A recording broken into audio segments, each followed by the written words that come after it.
Hello, I'm Denver Henderson, the Assistant Director of the Williams County Public Library, bringing you another episode of Oddly Peculiar. Williams County is not unique in having ghost towns within its borders, but it is unique in the number of these derelict and forgotten settlements that dot the county. There are some variations of what we may call a ghost town.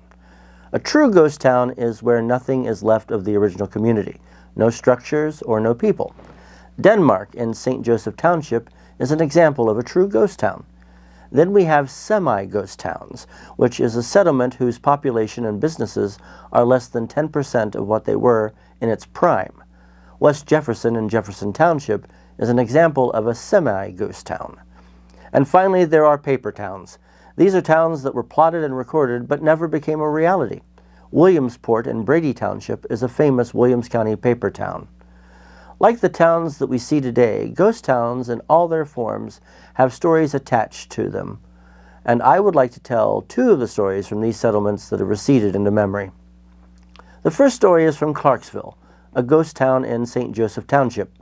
Clarksville was plotted in 1836, and at its height the town boasted a church, 2 taverns, 2 doctors, 2 general stores, a mill, and 18 houses.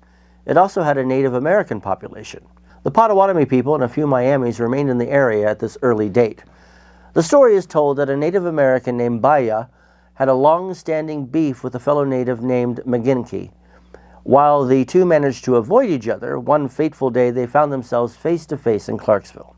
An argument ensued, and it did not end until Baya, out of rage, had killed the other fellow.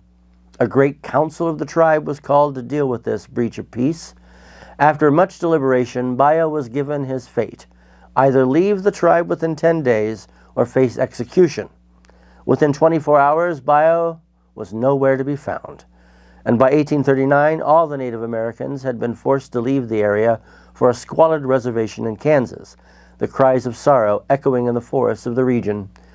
However, the deadly act of Baya remains, as many claim. The supposed supernatural phenomena around the former site of Clarksville area is a direct result of his murderous actions. Today, nothing remains of Clarksville except a cemetery and this story. The other story is from a semi-ghost town of West Jefferson in Jefferson Township, and by mid-decade was beginning to thrive. In town was a building with a lean-to attached.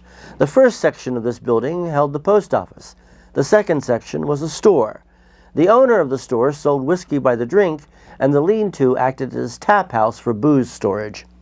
Soon another proprietor became the postmaster as well, and shortly thereafter selling whiskey by the drink in an establishment where more necessary merchandise was sold was illegal.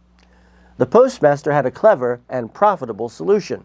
He put a barrel of whiskey next to the wall separating it from the part containing the store.